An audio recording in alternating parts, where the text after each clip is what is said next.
Hi friends, இன்றைக்கி நம்ம values in relationship தான் பார்க்க போகிறோம். ஒரு ஃபேமிலினா அந்த ஃபேமிலியில் உள்ள எல்லாருக்கும் நிம்மதி இருக்கணும், மரியாதை இருக்கணும், லவ் இருக்கணும். ஏன்னா நம்ம பிறந்ததுல இருந்து இறக்குற வர ஒரு ஃபேமிலி கூட தான் நம்ம இருப்போம். ஃபேமிலி கிட்ட இருந்து தான் நம்ம எது சரி எது தப்புங்கிறத கற்றுக்கிடுறோம். எப்படி உணர்வுகளை வெளிப்படுத்தணுங்கிறத கற்றுக்கிடுறோம். எப்படி இந்த சமுதாயத்தில் நடந்துக்கிடணுங்கிறத கற்றுக்கிடுவோம். ஃபேமிலி நல்லா இருந்தால் தான் நம்ம நல்லா இருப்போம்.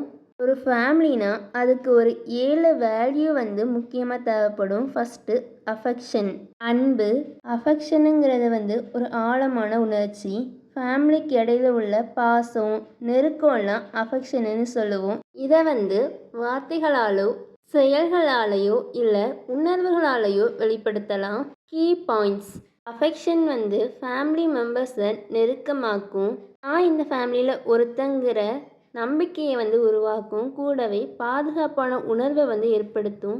நம்மளோட நம்பிக்கையையும் புரிதல் திறனையும் வலிமையாக்கும். நம்மளோட மனநிலைமையை ஒழுங்காக வச்சுக்கிடும். ஸ்ட்ரெஸ்ஸை குறைக்கும்.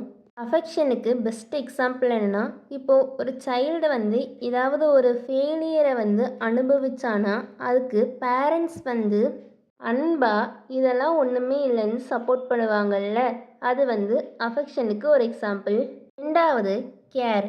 கேருங்கிறது நம்மளோட ஃபேமிலி மெம்பரை பாதுகாக்கிறது, அவங்களுக்கு தேவையான உதவியை பண்ணுறது, கூடவே அவங்களுக்கு எமோஷ்னலாக சப்போர்ட் கொடுக்கறது கேர், பராமரிப்பு. கேர் ஃபேமிலி மெம்பர்ஸோட மனநிலைமையும் உடல் நிலைமையையும் பாதுகாக்கும். கேரோடு நடந்துக்கிறதுனால நம்மளோட பொறுப்புணர்வு இம்ப்ரூவ் ஆகும். நம்மளோட ஃபேமிலி ஒற்றுமையாக இருக்க ஆரம்பிக்கும். கேரு நம்மளுக்குள்ள அமைதியையும் இறக்க குணத்தையும் உருவாக்கும். இதுக்கான எக்ஸாம்பிளாக நம்மளோட ஃபேமிலியில் யாருக்காவது உடம்பு சரியில்லைன்னா அவங்களுக்கு மருந்து கொடுப்போம், அவங்களுக்கு தேவையான உதவியெல்லாம் பண்ணுவோம்ல, அது இதுக்கான ஒரு எக்ஸாம்பிள். மூணாவது கைடன்ஸ், வழிகாட்டுறது. நம்ம ஃபேமிலியில் உள்ளவங்க இந்த பாதையில் போ, இது நல்லதுன்னு நம்மளை புஷ் பண்ணுவாங்கள்ல, அது கைடன்ஸ். நம்ம பேரண்ட்ஸ் கிட்ட ஏதாவது ப்ராப்ளம்னா போய் சொல்யூஷன் கேட்போம்ல, அது ஒரு கைடன்ஸ். இது பேரண்ட்ஸ், எல்டர்ஸ் அண்ட் டீச்சர்ஸ் நம்மளுக்கு கொடுப்பாங்க.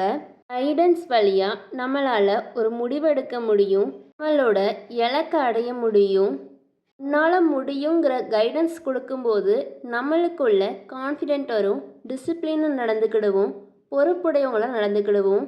கைடன்ஸ் வழியாக நம்ம பண்ணுற ஒரு சில மிஸ்டேக்கை நம்ம தடுத்துடலாம். இதுக்கான எக்ஸாம்பிளாக பேரண்ட்ஸ் சில்ட்ரனுக்கு இது படி, இது படித்தா எனக்கு சூட் ஆகும்னு சொல்லுவாங்கள்ல, அது ஒரு கைடன்ஸ். நாலாவது ரிவரன்ஸ். ரிவரன்ஸுங்கிறது மரியாதை.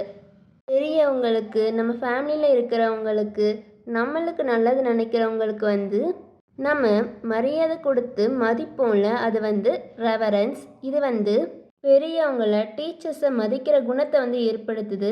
பணிவோடு நடந்துக்கிட்டதுக்கு உதவுது. ஃபேமிலி ஒழுக்கத்தை வலிமையாக்குது. ஒரு அமைதியான ரிலேஷன்ஷிப்பை உருவாக்குது. சண்டைகளை குறைக்குது. ரிவரன்ஸுங்கிறது மரியாதை கலந்த ஒரு பணிவு. அஞ்சாவது க்ளோரி, பெருமை. இப்போது நம்ம ஃபேமிலி மெம்பர்ஸில் யாராவது பெருசாக சாதிச்சாங்கன்னா அதை நினச்சி நம்ம ஒரு சந்தோஷப்படுவோம்ல, பெருமைப்படுவோம்ல, அது க்ளோரி. க்ளோரி நம்ம ஃபேமிலியை நம்ம பெருமைப்படுத்தியே ஆகணும், நம்ம ஏதாவது பெருசாக சாதிச்சே ஆகணுங்கிற தூண்டுதலை உருவாக்கும். குடும்பத்தோட மரியாதையை கூட்டும். ஒரு வகையான தைரியத்தை உருவாக்கும். ஃபேமிலியில் யாராவது பெரியவங்க நல்ல உயர்வான இடத்துக்கு போனாங்கன்னா அங்கே நம்மளும் போகணுன்னு ஆசைப்படுவோம், அதுக்கான முயற்சி எடுப்போம். இப்போது நம்ம ஃபேமிலியில் யாராவது அதிகமான மார்க் எக்ஸாமில் எடுத்திருந்தாங்கன்னா எல்லாரும் சேர்ந்து மொத்தமாக கொண்டாடுவோம்ல, அது க்ளோரி. ஆறாவது கிராட்டிடியூட், நன்றி உணர்வோடு இருக்கணும். ஃபேமிலி நம்மளுக்கு காட்டுற அக்கறைக்கு, உதவிக்கு, சப்போர்ட்டுக்கு நன்றியோடு இருக்கணும். கிராட்டிடியூட் ரிலேஷன்ஷிப்பை வலுப்படுத்தும். அவங்க எப்போதுமே எனக்கு நல்லது தான் நினைப்பாங்கங்கிற ஒரு பாசிட்டிவ் திங்கிங் ஏற்படும். நெகட்டிவிட்டி கம்மி பண்ணும். நம்ம அன்போடவும் பணிவோடவும் நடந்துக்கிடணும்னு தோணும். நம்ம பேரண்ட்ஸ் ஏதாவது நம்மளுக்கு gift வாங்கி தந்தா அதுக்கு நம்ம தேங்க்யூ சொல்லுவோம்ல, அது ஒரு கிராட்டிடியூட். 7வது லவ்.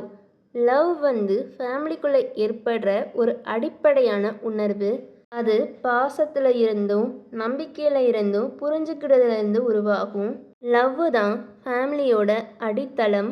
நம்மளுக்கு பிடிச்சவங்க யாராவது தப்பு பண்ணாங்கன்னா உடனே மன்னிச்சு விட்டுருவோம்ல, அது உறவுகளுக்கு இடையில ஒரு பாதுகாப்பை உருவாக்கும். நம்ம ஃபேமிலி மெம்பர்ஸில் யாராவது கஷ்டப்பட்டாங்கன்னா அவங்களுக்கு போய் சப்போர்ட் பண்ணுவோம்.